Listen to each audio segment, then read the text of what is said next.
Hello students, welcome to fifth video lecture. अब तक हमने क्रिस्टलाइन स्ट्रक्चर के बारे में पढ़ा है।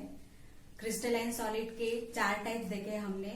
अब इस वीडियो में हमको क्रिस्टल स्ट्रक्चर के बारे में पढ़ना है। क्रिस्टल स्ट्रक्चर के बारे में पढ़ना है। ये वीडियो आपके लिए, इस चैप्टर के लिए बहुत ही इम्पोर्टेंट है। ये जो मैं टॉपिक यहाँ पे लेने वाली हूँ, ये सभी बेसिस है। अगर ये आपको समझ गए तो आपका सॉलिड स्टेट ये चैप्टर बहुत ही अच्छे से आपको समझ में आ जाएगा। तो आप सभी को पता है स्टूडेंट की जो सॉलिड होते हैं उसमें जो कंस्टिट्यूएंट पार्टिकल होते हैं वो बहुत ही कॉम्पैक्टली अरेंज होते हैं। जो कंस्टिट्यूएंट पार्टिकल होते हैं क्रिस्टलाइन सॉलिड में या फिर सॉलिड में, वो बहुत ही कॉम्पैक्टली अरेंज होते हैं, बहुत ही कॉम्पैक्ट में वो अरेंज होते हैं। तो अब हमको यहाँ पे क्या पढ़ना है? क्रिस्टल स्ट्रक्चर के बारे में पढ़ना है। जो हमारा क्रिस्टल स्ट्रक्चर है वो 2 टॉपिक से या फिर 2 पॉइंट्स में उसको हम डिस्क्राइब करते हैं। उसमें 2 पॉइंट्स आते हैं, दैट इज लैटिस और बेसिस। जो हमारा क्रिस्टल स्ट्रक्चर है उसको समझने के लिए सबसे पहले डिस्क्राइब करने के लिए 2 वर्ड्स आते हैं, that is lattice and bases. सबसे पहले हम स्टार्ट करते हैं, व्हाट इज लैटिस। हम यहाँ पे क्या पढ़ रहे हैं? अबाउट क्रिस्टल स्ट्रक्चर, यानी क्रिस्टल स्ट्रक्चर में कंस्टिट्यूएंट पार्टिकल का अरेंजमेंट कैसे होता है, उसमें कौन कौन से पॉइंट्स आते हैं, ये हमको यहाँ पे पढ़ना है। और ये बेसिस है किसी भी सॉलिड का स्ट्रक्चर। अगर हमको समझना है तो ये पॉइंट्स हमको समझना बहुत ही जरूरी है। और इसके लिए आपकी इमेजिनेशन पावर बहुत ही अच्छी होनी चाहिए। आपको बस यहाँ से इमेजिन करना है कि हाँ, कंस्टिट्यूएंट पार्टिकल ये ऐसे अरेंज होते हैं इन 3 डायमेंशनल स्पेस में। तो सबसे पहला आता है point, that is lattice. What is lattice? Lattice is a geometrical arrangement of points in a 3 dimensional arrangement periodic array. What is lattice? आप सभी को पता है कि क्रिस्टल में कंस्टिट्यूएंट पार्टिकल होते हैं, उनका अरेंजमेंट ये 3 डायमेंशनल में होता है। जो ऐसे पॉइंट जिसका अरेंजमेंट ये 3 डायमेंशनल में होता है उसको कहते हैं लैटिस। यहाँ पे मैंने डायग्राम निकाली है, यहाँ पे डॉट्स दिए हैं। एक बात आप सभी को याद रहनी चाहिए कि कोई भी क्रिस्टल ये एटम से बना होता है। आप सभी को पता है कि एटम ये स्फेरिकल में होता है, ठीक है, उसका शेप ये स्फेरिकल में होता है। अगर हमको एटम डिनोट करना है तो हम स्फेरिकल में भी उसको डिनोट कर सकते हैं किसी भी स्ट्रक्चर में क्रिस्टल के, या फिर उसका सेंटर होता है, it is also called as nucleus. तो हम इस सेंटर से भी इसको डिनोट कर सकते हैं क्रिस्टल को। तो हमने यहाँ पे क्या हुआ, हम यहाँ पे लैटिस पढ़ रहे हैं। तो लैटिस को हमको क्रिस्टल स्ट्रक्चर ये डिनोट करना है। तो हमने यहाँ पे मैंने कुछ ऐसे पॉइंट दिए, it is the nucleus of the atom. यहाँ पे मैंने ये लैटिस स्ट्रक्चर निकाला है, देखो, arrangement of the constituent particle. इसके अरेंजमेंट मैंने यहाँ पे की है। ये 2 डायमेंशनल अरेंजमेंट है कंस्टिट्यूएंट पार्टिकल की। और जो ये पूरा अरेंजमेंट बना रहा है कंस्टिट्यूएंट पार्टिकल का, it is called as lattice.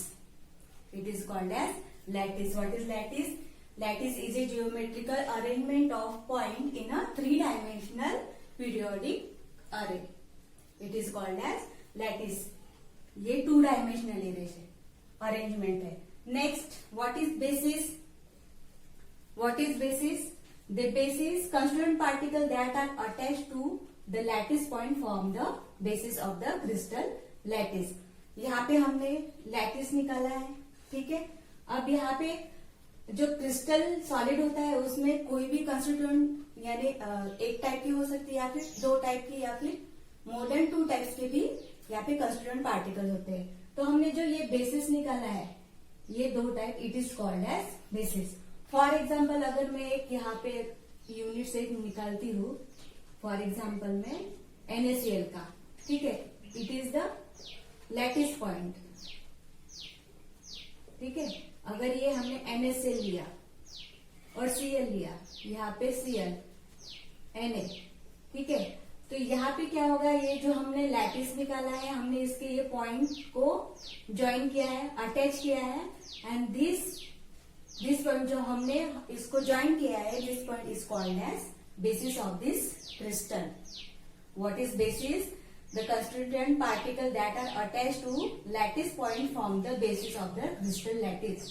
यहाँ पे NaCl ये क्या हो गया, इस यूनिट सेल का basis. What is lattice point? It is the geometrical arrangement of constituent particle in two-dimensional space. What is basis? What is basis? It is, अगर हम constituent particle के कोई भी दो पॉइंट अटैच करते हैं तो हमको क्या मिलता है, basis. The constituent particle that are attach to the lattice point to form basis of the crystal lattice. ये हो गया बेसिस. अब लैटिस प्लस बेसिस मिलके हमको मिलता है यहाँ पे क्रिस्टल. यहाँ पे मैंने देखो डायग्राम निकाली है, ये बेसिस लिया है और इस सभी को हम कहते हैं, अगर हमने इसको अरेंज किया तो इस डायग्राम को हम कहेंगे crystal. What is crystal structure? The crystal is the structure that result by the attaching a basis to each of the lattice point. अगर हम कोई भी लैटिस पॉइंट को अटैच करते हैं तो हमको जो स्ट्रक्चर मिलता है it is called as crystal. समझ में आया? What is lattice? Lattice is a geometrical arrangement of point in three dimensional arrangement periodic array. देखो यहाँ मैंने अरेंजमेंट किया है कंस्टिट्यूएंट पार्टिकल का, it is called as lattice. अगर हमने कोई भी दो पॉइंट यहाँ पे अटैच किए तो इसको हम कहेंगे बेसिस. अगर हम यहाँ पे पूरे कंस्टिट्यूएंट पार्टिकल अरेंज करते हैं एक डेफिनेट शेप में तो इसको कहेंगे हम क्रिस्टल. नेक्स्ट पॉइंट आता है that is unit cell. Next point आता है unit cell. What is unit cell?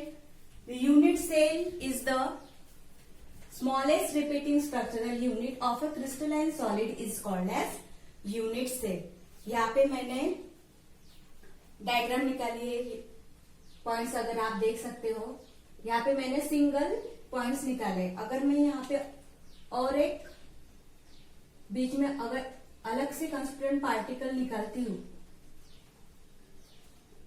ठीक है, ये हो गए डिफरेंट टाइप के ब्लैक में. अगर मैं यहाँ पे एक स्ट्रक्चर बनाने जाऊं, इसको मैं ज्वाइन करूंगी,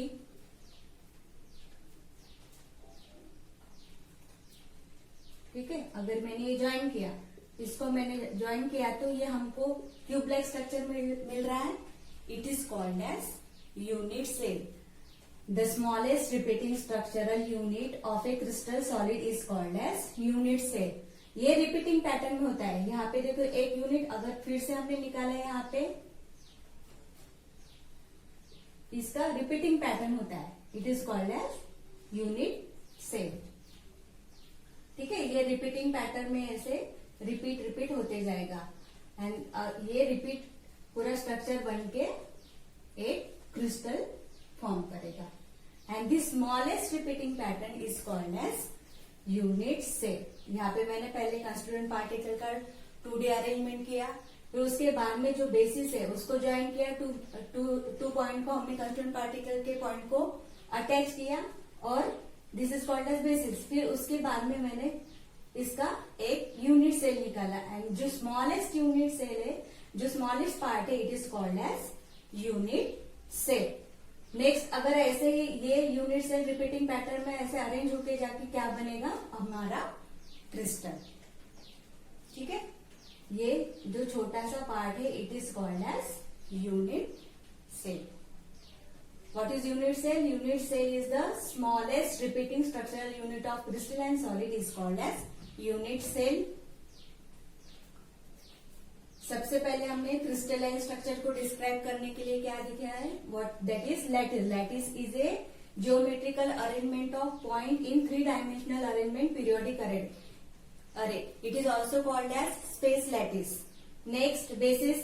Constituent particle that are attached to the lattice point form basis of the crystalline solid. अगर हमने कोई भी दो पॉइंट अटैच किए तो ये क्या फॉर्म करेगा, उसका बेसिस. नेक्स्ट, लैटिस और बेसिस मिलके क्या फॉर्म करता है, क्रिस्टल. एंड देन नेक्स्ट आता है that is unit cell. Unit cell क्या है? It is the smallest repeating structure of a crystalline solid is called as unit cell. यहाँ पे हमने यहाँ पे ड्रॉ किया, ऐसे रिपीटिंग फॉर्म करता है और पूरा एक अपना क्रिस्टल फॉर्म करता है. नेक्स्ट पॉइंट आता है जो यूनिट सेल है उसके कुछ पैरामीटर्स दिए गए हैं. यूनिट सेल के पैरामीटर्स दिए गए हैं. ये 3 अलॉन्ग एक्सिस होते हैं. ये एक्स एक्सिस हो गया, X axis, Y and Z axis. जो एक्स एक्सिस पे लेंथ दी गई है यूनिट सेल की, it is denoted by B. जो जेड एक्सिस के अलाउंग दी है length, it is denoted by A. And जो वाई एक्सिस पे लेंथ दी गई है यूनिट सेल की, it is denoted by C. और इसके बीच में एंगल दिए हैं, जो एंगल है ए और बी लेंथ के बीच में, it is denoted by gamma. The angle between the length A and B, it is denoted by gamma.